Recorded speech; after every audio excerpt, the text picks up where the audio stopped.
Kamu yang bayar ya, ucap Pak Daren tiba-tiba. Aku melebarkan mata panik, Pak kamu yang benar aja, kalau nyuruh aku bayar ya tadi kita makannya di bakso pinggir jalan aja lah. Kalau di sini aku mana ada uang. Pak Daren terkekeh mendengar ocehanku, maksud saya kamu yang bayar ke kasir. Ini uangnya ada di dompet saya. Saya mau ke kamar mandi dulu. Jelasnya sembari berdiri untuk ke kamar mandi.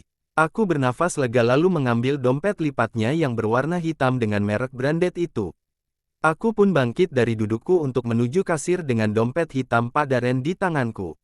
Ya, kami harus saja pulang dari Bali. Dan ini perjalanan. Pulang, tapi Pak Daren bilang mau mampir dulu untuk makan di restoran seafood di perjalanan arah pulang.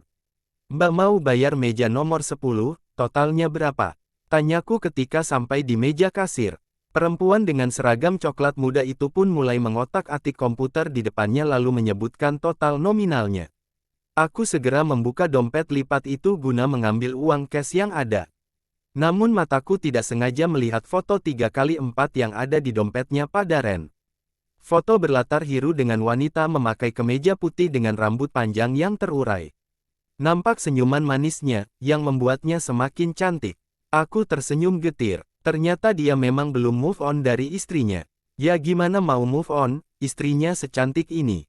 Aku menahan rasa sesak di dada. Entah dia sengaja atau tupa kalau ada foto mantan istrinya di dompetnya. Bodoh banget, kenapa harus sedih? Sudah wajar dia masih menyimpan semua kenangan istrinya, hak dia juga. Kenapa aku harus marah? Aku punya hak apa? Harusnya aku sadar diri sejak awal. Ibu bagaimana? Jadi bayar cash apa debit? Tanya pegawai kasir itu saat melihatku hanya terdiam membeku menatap foto di dompet Pak Daren. Oh maaf mbak, cash ya. Ucapku dengan nada sedikit bergetar menahan tangis. Tanganku menjulur ke arahnya dengan memberi uang lembaran ratusan ribu berasal dari dompet Pak Daren. Kita susul Kimi di rumah mama dulu ya. Ucap Pak Daren dengan pandangan fokus menatap jalan di depan, karena saat ini dia sedang sibuk menyetir. Aku pun menolehkan kepalaku ke arah luar jendela. Nampak banyak orang yang menepi guna memakai jas hujan, karena gerimis mulai berjatuhan. Kepalaku menengadah menatap langit yang mulai gelap. Sepertinya mau hujan. Hahaha bahkan alam saja mendukung kesedihanku hari ini. Ngelamunin apa? Aku tersentak, lalu menatap Pak Daren yang lagi menatapku juga. Ah rupanya lagi di lampu merah, makanya dia berani menolehkan kepalanya ke arahku. Aku menggeleng, gak ngelamunin apa-apa. Alibiku, padahal masih kepikiran foto mantan istrinya yang ada di dompetnya tadi. Nanti ada neneknya Kimi, mantan mertua saya juga di sana. Kamu mau ikut turun apa tetap di mobil? Aku melotot mendengar pertanyaan Pak Daren itu. Mantan mertua, bunyi mantan istri Pak Daren dong. Wah kesempatan nih menggali informasi tentang mantan istrinya Pak Daren pumpung ada sangkut pautnya. Oh, terus mantan istri Bapak ada di situ juga dong. Pak Daren menatapku dingin dengan air wajah muram, dia sudah meninggal setahun lalu saat melahirkan Kimi. Wajahnya yang muram itu dialihkannya ke arah depan karena lampu sudah berwarna hijau. Dia pun melajukan mobil Pajero-nya lagi. Maaf, aku gak tahu kalau istri Bapak sudah meninggal. Sesalku dengan teramat tidak enak padanya. Saya yang salah belum menceritakan ke kamu. Aku pun berhenti untuk bersikap kepo. Cukup sudah. Karena aku tidak mau membuat suasana semakin canggung. Tapi terlambat, suasana di mobil saat ini sudah mencekam sejak pembahasan itu. Sehingga saat ini hanya ada suara helaan nafas kami berdua. Pak, panggil Kimi dengan terbatas sembari berlari kecil untuk memeluk Pak Daren.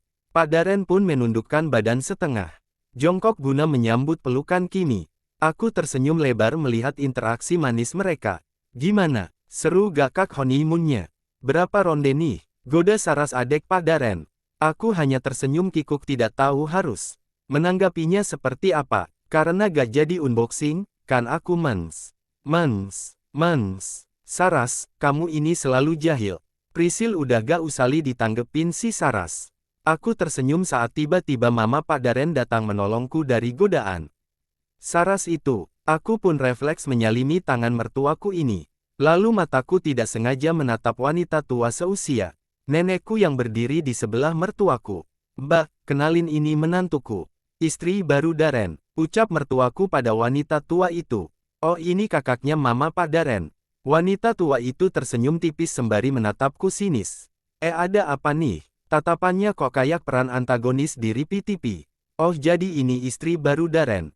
Istri kontrak senilai ratusan juta itu. Kamu ngincar harta Daren sampai segininya. Padahal kamu kelihatan masih muda. Kenapa tidak kerja saja, malah morotin harta anak orang? Ujarnya nyelekit sembari tetap menampakkan wajah antagonisnya. Aku terdiam membisu. Entah mengapa aku tidak bisa menyangkal kata-kata nyelekit itu. Tapi memang benar sih Pak Daren harus mengeluarkan bariak uang demi menikahi aku. Tapi itu kan kemauannya sendiri, bukan permintaanku. Bude Darti cukup. Bude harusnya inget yang morotin kakak saya itu ya ponakan angkat Bude. Teriak Saras dengan kobaran mata berapi-api tidak. Terima. Apa? Ponakan angkat. Morotin. Ini ada apa sebenarnya? Kimi yang berada di gendongan Pak Daren itu pun seketika meringkuk ketakutan saat mendengar suara tinggi Saras. Aku pun tertegun melihat sisi lain Saras. Iparku yang kukenal sebagai perempuan lemah lembut itu ternyata juga memiliki sifat tegas seperti ini. Kamu juga Mas, jadi cowok jangan lempeng gini. Dong, kalau istri kamu ditindas gini belain, kamu mau kehilangan istrimu lagi kayak kemarin. Ujar Saras pada Pak Daren dengan nada tajam. Hah, kehilangan istri, apalagi ini, kenapa aku seperti orang dungu yang gak tahu apapun di sini. Pak Daren juga tidak pernah cerita apapun ke aku. Pak Daren menatap Saras dengan mata berkilat amarah. Jaga ucapan kamu Saras, peringat dingin. Pak Daren, Saras tertawa sumbang, kenapa? Kamu takut kedengaran mantan mertua kamu? Dia udah pulang tenang aja. Saras Daren, cukup. Daren ajak istri kamu ke atas, ke kamar kamu. Ajak istirahat, kamu juga pasti capek kan abis perjalanan jauh dari Bali, perintah sekaligus lerai Mama Pak Daren. Pak Daren pun menyambar tanganku cepat dan menarikku untuk menaiki tangga menuju kamarnya. Aku hanya diam membeku mengikuti arah jalannya. Pikiranku benar-benar berkecamuk dengan berbagai macam pertanyaan. Sungguh aku tidak mengerti apapun mengenal kehidupan Pak Daren sebelum menikahi aku. Entah ada apa dan gimana aku tidak tahu sama sekali. Pak Daren dengan beribu kotak Pandoranya itu pun sangat sulit dijangkau. Kimi aku buatkan susu dulu, kamu ajak tidur dulu ya. Di kasur, titah Pak Daren dengan wajah dinginnya. Aku mengangguk sembari mengambil alih Kimi untuk kugendong. Pak Daren pun segera melangkah keluar dari kamar. Ditutupnya rapat pintu kamarnya itu. Aku pun berjalan mendekat ke arah kasur dengan Kimi di gendonganku. Namun mataku tidak sengaja menatap foto pernikahan Pak Daren. Nampak Pak Daren sangat menawan. Dengan balutan jas hitamnya, di sebelahnya ada perempuan cantik bak artis Korea yang sering kulihat di drama Korea. Aku tersenyum getir, ternyata istrinya benar-benar secantik itu. Pantas saja dia segamon itu. Ceklek suara pintu kamar terbuka. Aku menoleh ke belakang menatap Pak Daren yang membuka pintu kamar. Tangannya memegang susu Kimi. Aku pun melanjutkan jalanku menuju kasur guna menidurkan Kimi. Nih, disodorkaninya susu itu padaku. Aku menerimanya lalu kuarahkan itu pada bibir Kimi. Kurebahkan badanku menyamping menghadap Kimi. Pantat berlapis pampersnya itu pun kutepuk-tepuk agar matanya segera terlelap. Lalu kulirik Pak Daren yang berjalan menuju lemari guna mengambil kaos berwarna putih dengan celana krim selutut. Saya mau mandi dulu. Kita nginep di sini, udah malam dan hujannya lebat banget. Ucap Pak Daren dingin sembari berlalu menuju kamar mandi. Aku pun hanya diam tidak merespon. Sengaja, karena memang sudah terlalu muak dengannya. Mataku pun kututup perlahan dan menyusul Kimi. Tidur, biarlah kulupakan semua drama hari ini dengan menidurkan diri ini sejenak. Tak terasa sudah seminggu sejak insiden huru hara di rumah Pak Daren itu. Sejak itu pula aku memilih pura-pura tidak tahu dan tidak peduli. Karena terlalu malas menuntut penjelasan ke Pak Duda dingin itu. Pagi ini seperti biasa aku menjalani rutinitas memandikan Kimi dan menyuapinya makan. Setelah kupakaikan dress pink muda di tubuh gemoynya itu, aku melanjutkan untuk menguncir rambut Kimi menjadi kelabang dua. Di saat aku sibuk mengelabang rambut Kimi tiba-tiba ponselku bergetar, kulihat ada satu pesan WhatsApp. Dari Pak Daren. Buru-buru kubuka pesan itu, menghindari singa. Mengamuk. Pak Daren, fotokan bekas Syah yang ada di meja kerja, TD ketinggalan. HD ganteng-ganteng catnya jamet sekali. Aku pun tersenyum usil lalu berniat menjahilinya. Pak Daren, mengirim gambar selfieku dengan Kimmel, nih pap. Cantik menfoto BRKs, X. Kenapa panggil Pak Daren, KM panggil siapa tadi? JD siapa panggil KM Hahaha gubrak. Pap itu foto, bukan panggilan papa. Chatku pun hanya dibaca olehnya. Lalu 3 detik kemudian Pak Daren meneleponku. Waduh mampus. Berhenti bercanda Prisil, saya sibuk sekali sekarang. Cepat fotokan sebelum saya buat kamu menyesal dengan keramas 5 kali hari ini. Desisnya tajam, menahan, amarah di telepon. Aku pun bergidik ngeri, keramas 5 kali katanya. Bejir serem amat, aku langsung mematikan telepon itu, lalu ngibrit ke ruang kerjanya. Sebelum itu sudah kutitipkan Kimi pada Mbok Sarmi. Selesai. Soraku senang setelah memfoto semua berkas yang dimaksud Pak Daren. Saking semangatnya aku tidak sengaja menggeser map berkas itu pada figura kecil yang ada di meja kerjanya. Piar, suara pecahan figura itu menggema di ruang kerja Pak Daren. Aku berjingkat kaget, lalu tanganku refleks mengambil kaca yang berserakan di lantai itu dengan tanganku. Aduh, keluhku nyaring saat tanganku tidak sengaja mengenai serpihan kaca yang tajam. Kuhisap darah yang keluar di jemari telunjukku itu, sembari membuka penasaran foto pada figura itu tadi. Seketika mataku terbeku saat melihat foto Pak Daren dengan mantan istrinya itu.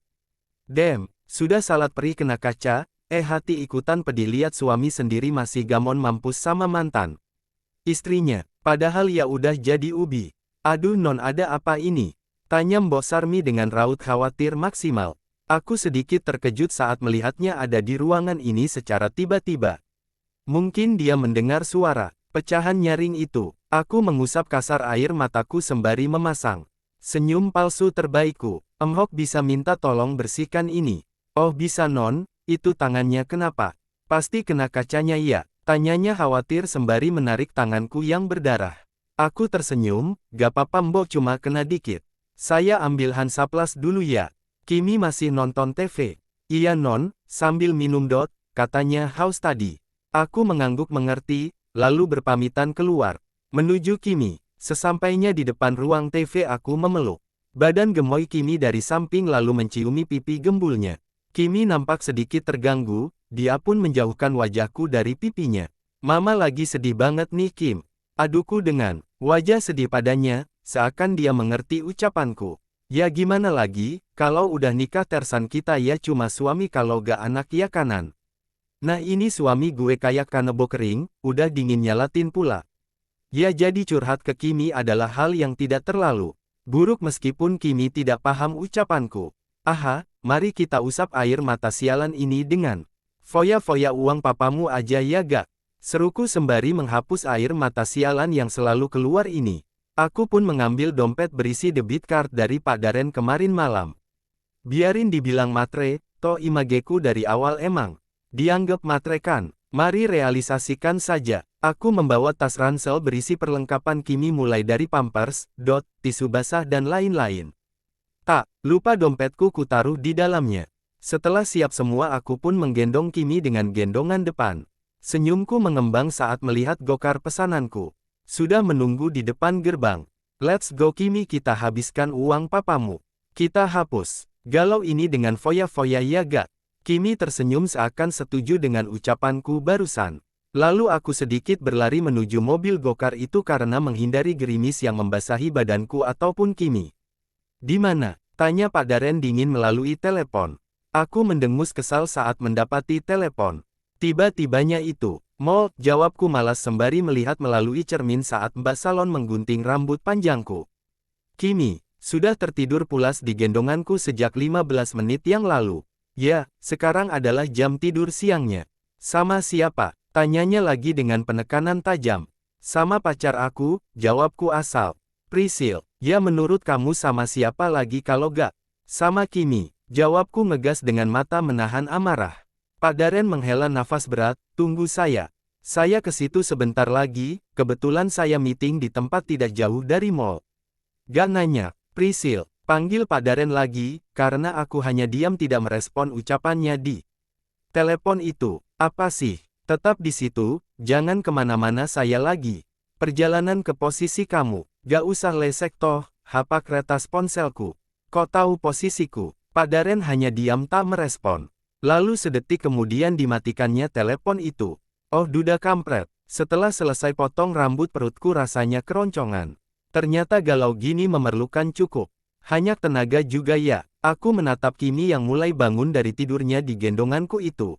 Mata sipitnya terbuka perlahan-lahan. Kamu lapar? Tanyaku padanya. Kimi lagi-lagi hanya tersenyum. Baik mari kita makan, let's go. Aku segera beranjak menuju restoran.